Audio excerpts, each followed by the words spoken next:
முருகனுடைய திருவடியில் சரணாகதி அடைஞ்சோம்னு சொன்னா, முருகனை முழுமுதலாக நம்பி அவனை வழிபட்டோம்னு சொன்னா, நிச்சயமாக கந்தவேற் பெருமான் வினையிலிருந்து நம்மை காப்பாற்றுவார். இதை வேள் வகுப்புல அருணகிரிநாதர் பதிவு செய்கிறார். துதிக்குமடி எவர்க்கொருவர் கெடுக்கையிட நினைக்கின் அவர் குலத்தை முதற் அறக்களையும் எனக்கும் ஓர் துணையாகும்.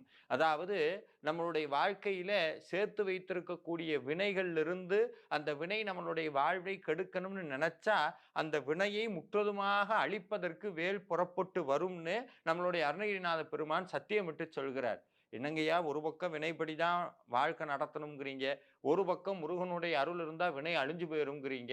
அப்ப இது எங்கேயோ ஏதோ ஒரு இம்பேலன்ஸா தெரியலையா? இப்ப முருகனை வழிபடாதவங்களுக்கும் வழிபடுறவங்களுக்கும் வழிபடாதவங்களுக்கு வினை வரும், வழிபடுறவங்களுக்கு வினை வராதுன்னா, இது ஏதோ ஒரு கட்சி தலைவர் மாதிரி இருக்கு, அவரை போற்றிக்கிட்டே இருந்தா நம்மளுக்கு வினை வராதுன்னா, அப்படி கிடையவே கிடையாது. ஒரு உண்மையை புரிஞ்சுக்கணும்.